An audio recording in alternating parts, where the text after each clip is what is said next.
Selamat pagi Bapak Ibu, saudara-saudari terkasih dalam Tuhan Yesus Kristus. Kembali pagi ini kita disapa oleh kebenaran firman Tuhan melalui renungan harian GKI Sumut Medan. Adapun yang menjadi bahan bacaan kita berdasarkan leksionari pada pagi ini diambil dari Mazmur pasal 29, Ayub pasal 39 ayat 26 sampai dengan Ayub pasal 40 ayat 5 dan Yohanes pasal 14 ayat 25 sampai dengan 26. Namun sebelumnya mari kita bersatu dalam doa. Bapa kami di surga, Bapa yang makasih, kami bersyukur pada saat ini ya Tuhan, kami masih merasakan kasih penyertaan Bapa dalam kehidupan kami. Kalau sebentar kami akan mendengar firman-Mu, Roh Kudus berkuasa di hati pikiran kami, sehingga apa yang kami dengar dapat kami pakai sebagai petunjuk kami dalam menjalani hari-hari kami. Berfirman-Nya Bapa, kami telah siap mendengar. Dalam nama Tuhan Yesus Kristus kami berdoa dan mengucap syukur. Amin. Dan yang menjadi bahan ayat renungan kita pada pagi ini diambil dari Yohanes 14 ayat 26 yang berbunyi demikian. Namun penolong yaitu Roh Kudus yang akan diutus oleh Bapa dalam namaku, Dialah yang akan mengajarkan segala sesuatu kepadamu dan mengingatkan kamu akan semua yang telah kukatakan kepadamu. Amin. Dan yang menjadi tema kita pada pagi ini, Roh Kudus mengajar. Bapak Ibu terkasih dalam Tuhan Yesus Kristus, ayat ini mengingatkan kita bahwa kedatangan Roh Kudus sebagai penolong tidak menggantikan kehadiran Kristus secara personal, melainkan memperluas karyanya di dalam hidup kita. Ketika Yesus berkata, Roh Kudus mengajar kamu segala sesuatu dan mengingatkan kamu akan segala sesuatu yang telah aku katakan, ini menunjukkan bahwa hidup iman tidak berjalan di ranah pengetahuan statis, melainkan relasi yang dinamis dengan Allah. Allah yang hadir dalam kehidupan kita, Allah yang hadir dalam hari-hari kita. Itulah hubungan dinamis kepada Allah. Dalam hidup kita,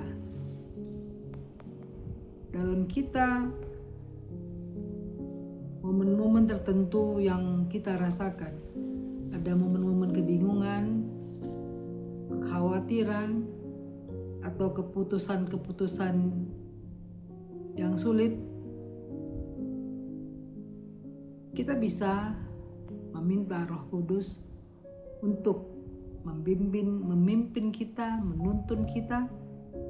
Kita tidak bisa hanya mengandalkan kekuatan kita, kemampuan kita, tetapi kita menyerahkan segala sesuatunya, segala yang mengkhawatirkan kita dan pilihan-pilihan kita hanya kepada Tuhan Yesus saja, supaya kebenaran Kristus terpahat di dalam hati dan kehidupan kita dan segala tindak tanduk yang akan kita lakukan. Nah Bapak Ibu, di dalam kita mencari kekuatan di dalam Roh Kudus, ada hal-hal yang kita bisa lakukan. Kita dianjurkan untuk terus dapat memahami firman kebenaran Tuhan melalui Alkitab. Roh Kudus juga berperan sebagai penafsir kebenaran bagi kita, bagi para murid-murid Tuhan Yesus,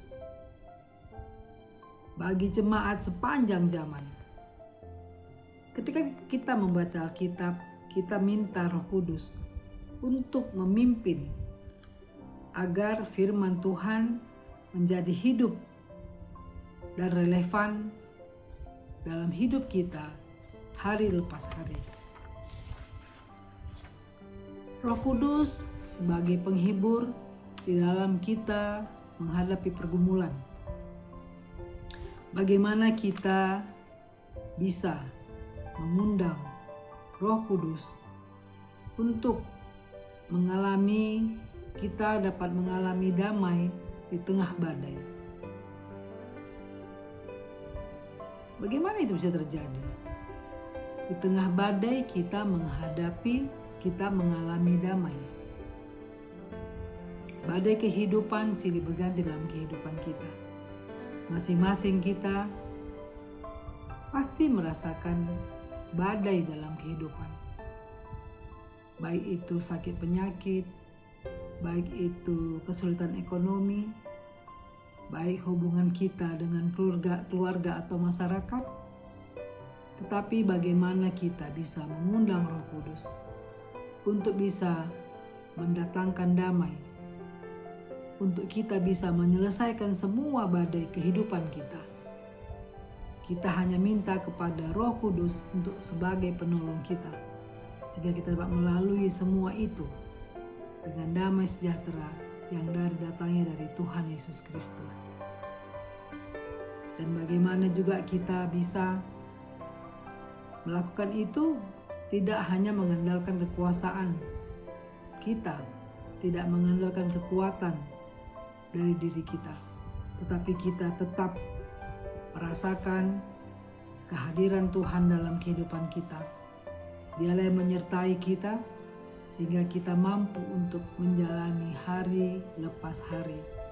Demikian firman Tuhan. Mari kita bersatu dalam doa.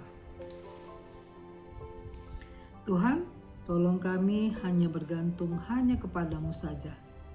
Melalui Roh Kudus, buka hati kami untuk memahami firman-Mu, mengingatkan kami akan ajaran-Mu, dan menuntun kami dalam setiap keputusan-keputusan hidup yang kami ambil.